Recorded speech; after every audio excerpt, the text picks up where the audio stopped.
Shalom, shalom. Barakatah Yahweh, Barakatah Yahweh, Barakatah Yahweh Shai, Barakatah Yahweh Shai. All praises to Yahweh, by Hashem Yahweh Shai, by Hashem Mukakadash.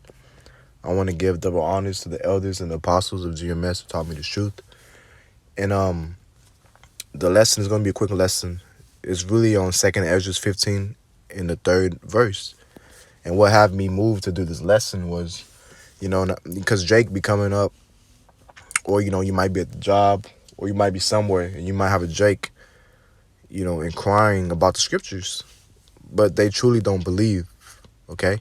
So this is 2nd Ezra 15 verse 3. It says, "Fear not the imaginations against thee, let not the incredulity of them trouble thee." And when you go into that word, incredulity, it means unbelief, someone who's a non-believer, right? They don't believe the scriptures.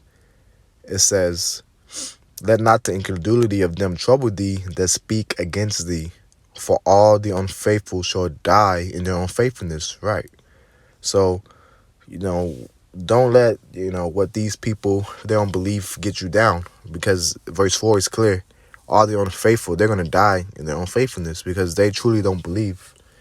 And most people, they're proud. So they already have it set to where whatever they believe, that's the end all be all, without actually analyzing and going through the scriptures to see if their doctrine matches what the scriptures say. And like I said, like Yahweh Shai told us, you just tell them, and if they don't receive the message of the gospel, you just shake off the dust and you keep it moving. And then he also said that it's going to be better for Sodom and Gomorrah than that person or that city, right? So they're going to die in their unfaithfulness because they truly are non-believers. This is 2 Peter chapter 3 and verse 3. It says, "Knowing this first, that there should come in the last days scoffers, walking after their own lust." And we're clearly in these times. And saying, "Where is the promise of his coming?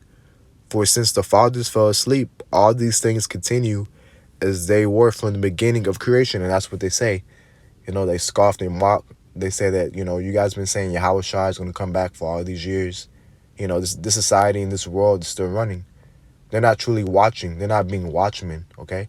So, of course, they're going to say that, right? So then verse 5, it says, "For this they willingly are ignorant of that by the word of Yahweh, the heavens were of old, and the earth standing out of the water and in the water." See that?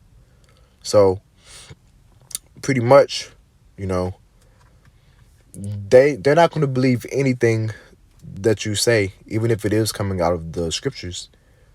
And that's okay, because the Most High, he did that for a reason. He doesn't want all of Israel to get it. I think it's Isaiah.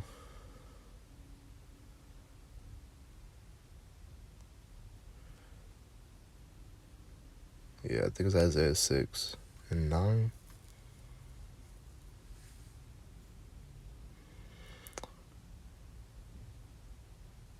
So this is Isaiah chapter 6, verse 9.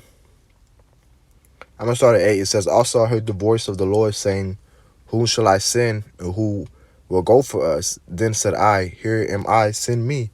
And he said, Go and tell this people, Hear ye indeed, but understand not, and see ye indeed, but perceive not. Make the heart of this people fat, and make their ears heavy, and shut their eyes, lest they see with their ears, and hear with their eyes, and understand with their heart, and convert and be healed." Right? Then it says, "Then said I, Lord, how long?" And he answered, "Until the cities be wasted without inhabitant, and the houses without men, and the land be utterly desolate. And the Lord have removed men far away, and there be a great forsaking in the midst of the land." Right? So the point is, verse 9, that these people, they're not going to perceive what you say. Then there's another one in Isaiah 29. Yeah, Isaiah 29 and 10. It says, "For the Lord have poured out upon you the spirit of deep sleep, and have closed your eyes. The prophets and your rulers, the seers have he covered." Right? And the Lord, he did pour out a spirit of deep sleep on people. just so he can destroy them. It might sound harsh, but it's the truth. The Most High, he will do that to you. He'll pour out a spirit of deep sleep, just so he can be justified in putting you to death. So this is Second Esdras, I think it's 9. Yeah, Second Esdras 9:5. It says, "For like as all that is made in the world have a beginning and the end is manifest. Even so the time also of the highest have planned beginnings and wonder and powerful works and endings and effects and signs." You see that? And another thing, the side note, a lot of people think that your works you don't have to do any works. You're saved by which I understand. Ephesians 2:8. We're saved by faith and grace, but you still have to have works. Verse 7, and it says, "And everyone that shall be saved and shall be able to escape by his works and by faith." You see that? Because faith without works is dead. Whereby you have believed. And how do you truly believe? You're gonna have actions, right? Verse 10, "For such as in their life have received benefits and not known me, and they that have loathed my law," which means hate, "which that had yet liberty," which liberty means grace, "and when as yet place of repentance was open unto them, understood not, but despised it. The same must know it at the death by pain." So the point is, the brothers and the sisters, don't let the unbelief of these people in the world weigh you down, because 2/3 of Israel has to go. We already know what's going to happen to the heathen, so I don't got to mention them. But I'm really talking about the unbelief of your own people. Don't let, who cares what they think or say? They don't know the scriptures, So why would you care if they don't believe when the Most High didn't give it to them? He spoke, Yahushua spoke in parables for a reason. Was it given, or he didn't want everybody to receive it?